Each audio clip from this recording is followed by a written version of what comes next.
The following is a double barrel steel AK magazine. As you can see, this thing can be completely disassembled.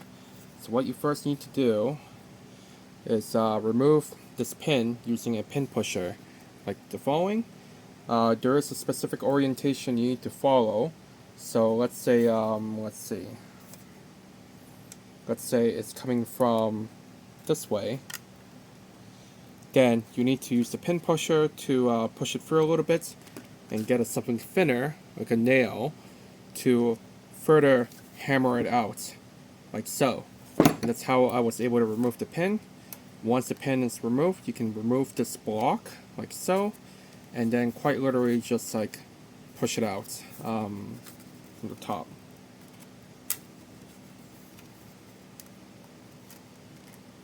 You'll press this button right here, press this button, and then this should come out a little bit to the point where you can completely remove it and remove the bottom plate, like so. Now, in some scenarios, for whatever reason, customers may have a scenario where they don't have a pin pusher to remove the insert so they can remove the plate. So what I would recommend people to do is get a really thin flathead, like the following, shove it into here, and one by one bend it outwards like that. Now you can see it's I kind of bended it. I bended it out, right? So out, and then get something larger, and then bend it out even more. So in this scenario, I already bent it out to the point where, compared to the right side, the left side is already on a 45-degree angle. That way, you can just clip it in onto the completely bended in section, like that, and then just snap in.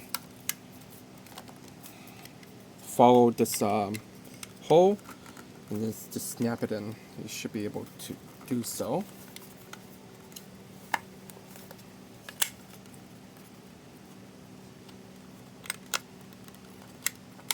Like so. Okay, so once it's snapped in, what you can do is get a plier like that to make sure that this part is completely bended in, bend it in, bend it in, bend it in. That way this is completely flat and it won't come out, like so. And that's how you fix your the bottom plates of your double barrel AK steel mag. Thank you very much.